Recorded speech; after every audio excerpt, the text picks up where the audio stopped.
Elshinta News and Talk.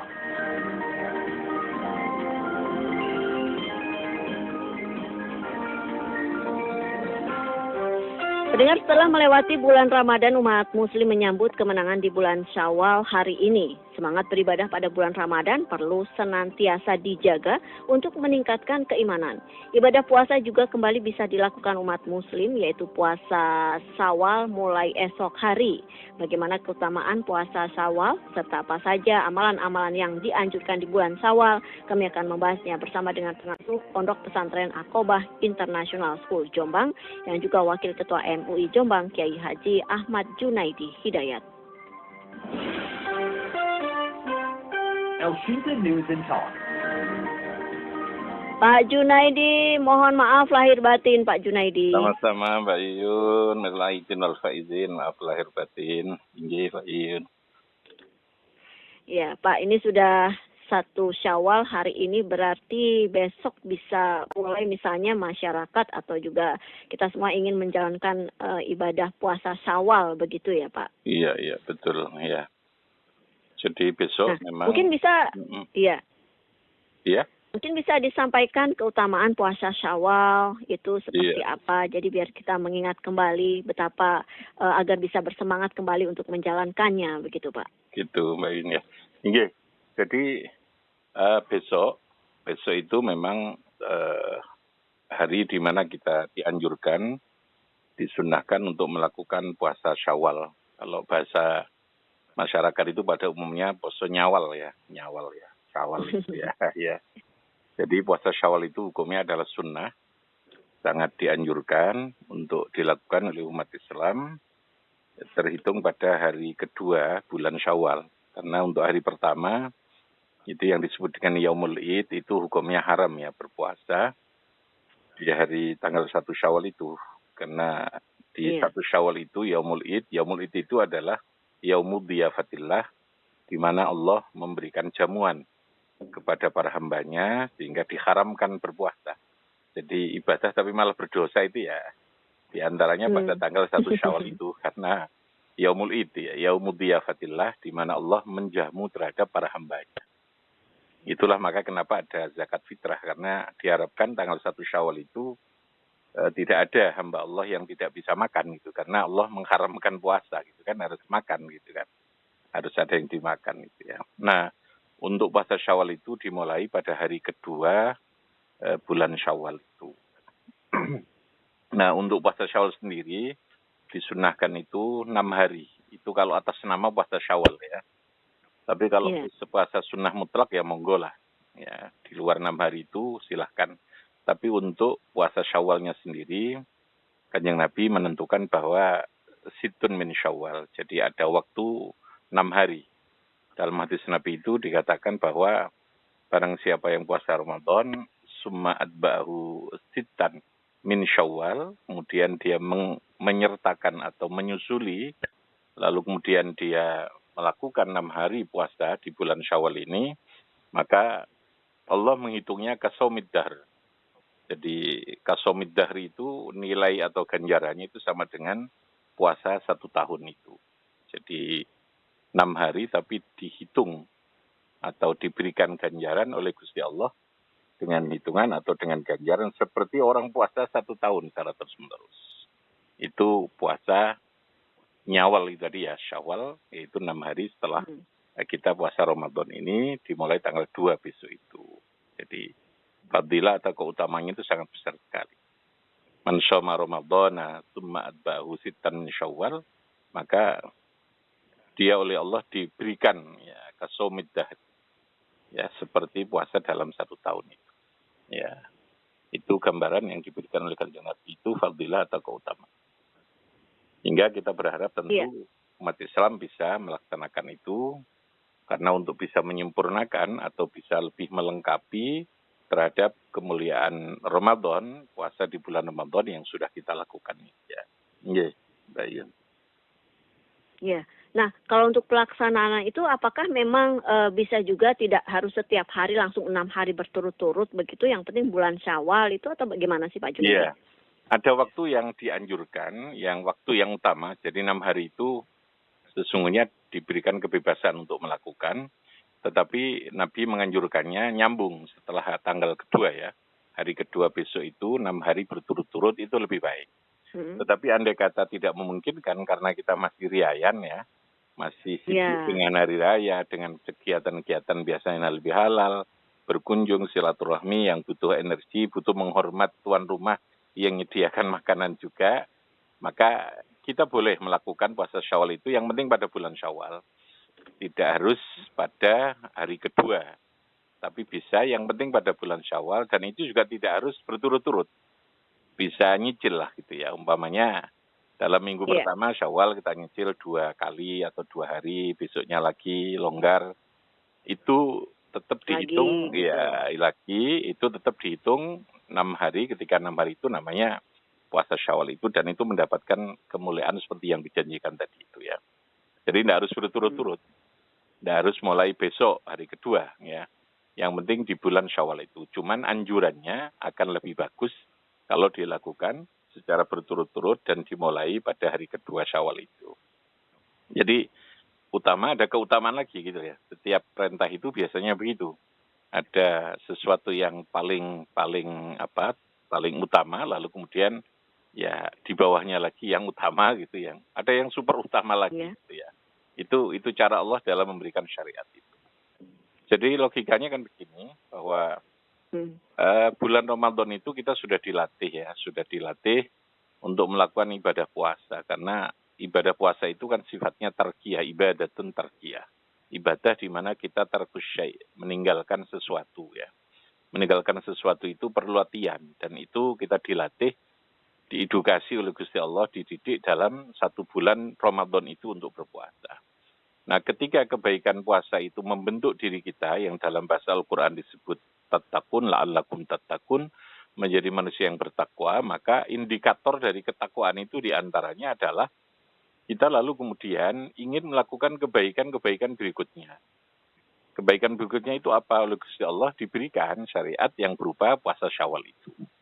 Jadi puasa Syawal itu indikator tingkat kualitas keberhasilan dari pelaksanaan ibadah Ramadan yang kita lakukan itu. Karena seorang Muslim ketika melakukan sebuah kebaikan itu mendorong dia untuk kembali melakukan kebaikan-kebaikan lagi gitu ya. Sehingga tidak ada kata berhenti untuk melakukan sebuah kebaikan.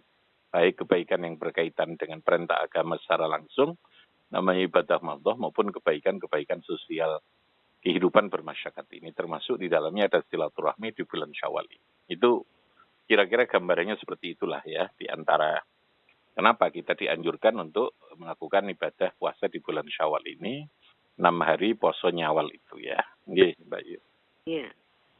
Ada beberapa tanggapan dari pendengar ini, Pak. Iya, dari Pak Doni di Bekasi. Pak, kalau Doni, puasa Syawalnya itu lebih dari 6 hari bagaimana, Pak?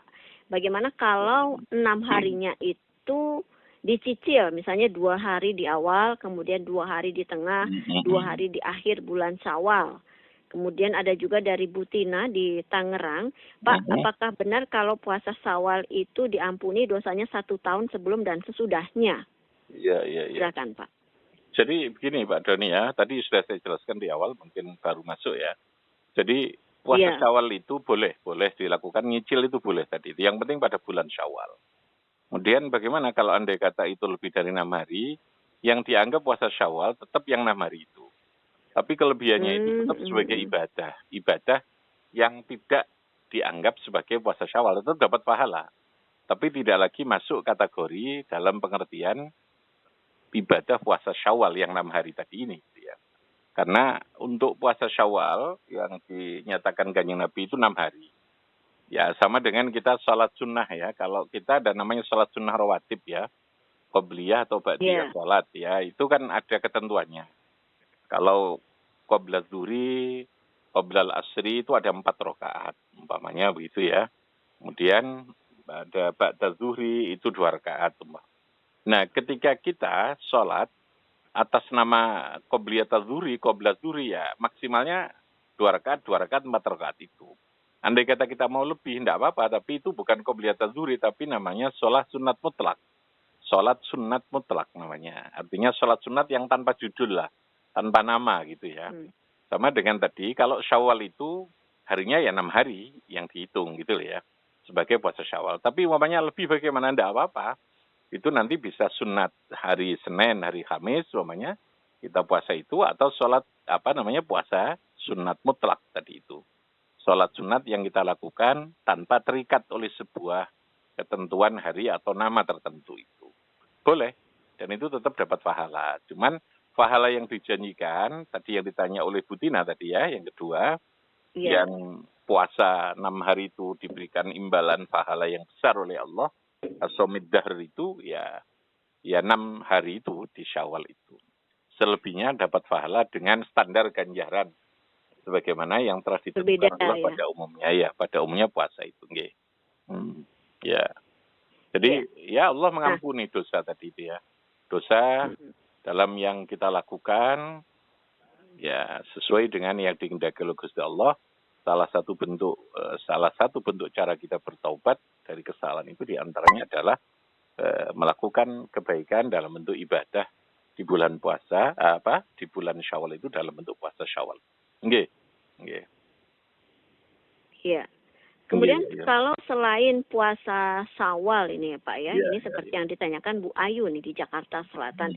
Bagaimana dengan pahala yang bisa didapatkan dari silaturahmi Pak di bulan Syawal? Nggih, nggih. Agar acara halal bihalal atau temu kangen di bulan Syawal ini juga lebih bermakna. Nah, Iya, silakan iya, Pak. iya, iya. Mbak Yuyun tadi, Bu Yuyun ya. Iya, iya. Dari Jadi, Bu Ayu. oh Bu Ayu, nggih, Bu Ayu ya. Iya. Bu Ayu, jadi memang di bulan Syawal ini sebenarnya silaturahmi itu di bulan apapun ya, cuman tradisi yang dibiasakan oleh umat Islam Indonesia ini terutama dimanfaatkan pada bulan Syawal ini. Karena para ulama itu membiasakan itu membangun sebuah tradisi kebaikan atau kebaikan yang ditradisikan atau tuntunan agama yang ditradisikan dalam bentuk silaturahmi, termasuk lalu muncul apa yang disebut dengan halal bihalal itu. Jadi inti atau isi dari halal bihalal itu adalah bagaimana kita membangun silaturahmi. Silaturahmi yang itu dianjurkan dalam setiap saat sesungguhnya. Tapi kenapa lalu kemudian ditradisikan ketika bulan Syawal kita silaturahmi, yaitu minimalnya gitu, minimalnya. Karena kita setelah membangun hubungan dengan Allah, hablum minallahnya dengan hubungan yang kita bangun melalui ibadah puasa, melalui semua kegiatan ibadah di bulan Ramadan dengan puasa, dengan macam-macam ibadah, qiyamul lail termasuk itikaf dan sebagainya.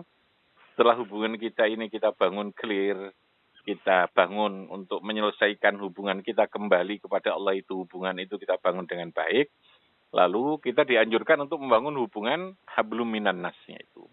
Hablum minan nas itu untuk perwujudan ibadahnya silaturahmi itu.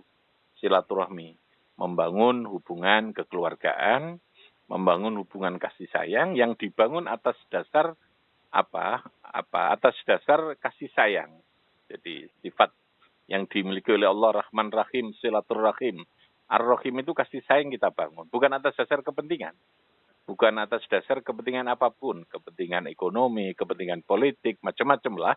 Kepentingan yang sifatnya duniawi, tapi betul-betul kasih sayang yang dibangun atas dasar perintah agama, atas dasar syariat agama.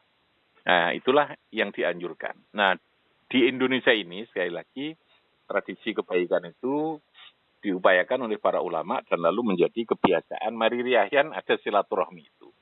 Sehingga tradisi muda itu yang ada kan di Indonesia. Kenapa ya? Karena keberhasilan para ulama, para kiai kita membangun tradisi kebaikan yang ditradisikan ya,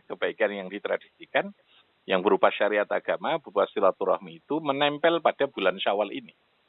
Ya, sesungguhnya kalau diurut secara aturan agama ya, kapan saja silaturahmi itu bisa, tapi kan dia perlu timing ya, perlu waktu ya, kita bisa lalu kemudian secara bersama-sama membangun kebersamaan itu lalu kemudian tidak bisa dibendung sudah nurani itu ya. Artinya kita meskipun berjuang habis-habisan untuk yang namanya mudik untuk pulang itu menjadi sesuatu yang tidak bisa dibendung, tidak bisa ditahan gitu ya. Oke, itu jadi fadilahnya banyak silaturahmi itu. Sehingga kalau dalam hadis itu dikatakan barang siapa yang ingin rezekinya diperluas oleh Allah, digampangkan oleh Allah, umurnya juga begitu dipanjangkan oleh Allah, Maka salah satu yang dianjurkan oleh Kanjeng Nabi itu adalah falyasil, ya, silaturahmi itu. Yasila rohimah, gitu ya. Barang siapa menghendaki untuk dipanjangkan umur, ya, dan diperluas rizkinya, fi rizkihi, maka falyasil rohimah, silakan dia untuk melakukan silaturahim. Berkunjung itu. Substansinya itu perintah agama. Itu membangun silaturahmi, membangun ukhuwah, membangun ikatan kekeluargaan, membangun ikatan kemanusiaan. Sehingga di sana akan terbentuk ukhuwah yang lain, persaudaraan sesama manusia, persaudaraan dalam kehidupan berbangsa bernegara itu. Jadi manfaatnya itu luar biasa, dan itulah saya katakan kehebatan para ulama terdahulu membangun tradisi silaturahmi di Indonesia ini ya, yang terkadang kebat kelewat masyarakatnya gitu ya, kebat kelewat itu ya. Baik. Kebat kelewat. Nggih, Mbak Iin nggih. Iya, Pak Junedi, sayang sekali waktu kita terbatas. Oke, Namun demikian, terima kasih waktunya bersama El Sinta sore hari ini, Pak. Sama-sama, nggih. Muga-muga semuanya berkah manfaat. Nggih, matur suwun. Amin, amin. Assalamualaikum warahmatullahi wabarakatuh.